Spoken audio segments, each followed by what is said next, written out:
Yes, I was living the life of a thoughtless um, young performer and just kind of going down the road doing whatever felt good at the time. And I became ill.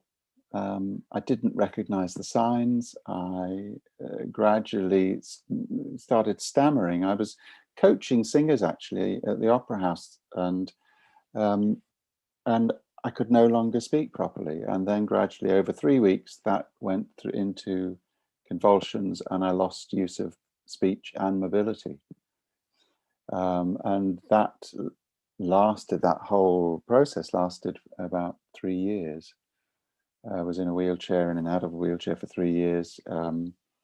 Needed help, doing pretty much everything for the first year or so.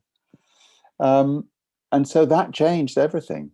I was no longer going to be working in theatre. And it was about a year in, and I hadn't been out. I couldn't get out. I was kind of living on the fourth floor flat. By this time, the family relationship had broken down, sadly.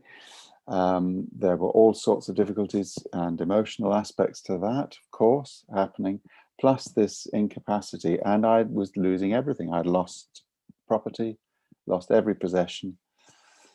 And I had one possession left, in fact. I had, from my former life, I had a grand piano that was housed in a local church. And the agreement was they were housing it and could use it for their concerts.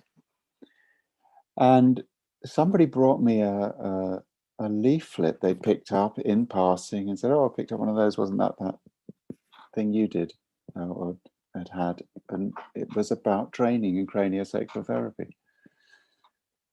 And I can't even say it was a light going on. It was just a knowing that's what I have to do next. That's what I have to train in. And even though I hadn't been outside in over a year, because it was fourth floor and there were no lifts and there was no way of getting up and down, and even in a wheelchair, I knew I had to do this course. I knew I had to train in this. And I did. I started with help, getting up and down, and gradually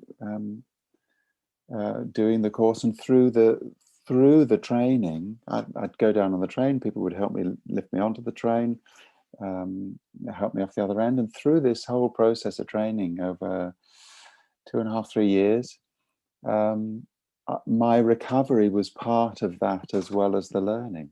But it became kind of like a basis of a way of life, the experience of this therapy, because there is a sense of, to kind of explain something of the therapy, we tune in to the fluids within the body, if you like, and the easiest place to tune in there with that is with the cerebrospinal fluid, so either at the sacrum or the cranium, hence craniosacral therapy.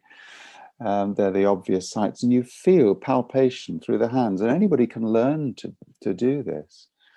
You feel a movement. Every cell in the body actually expands and contracts, and as your kind of perception awareness of this increases, you can feel this movement within the body, within the cellular structure of the body, and it's kind of like breathing, and we call it sacred breath.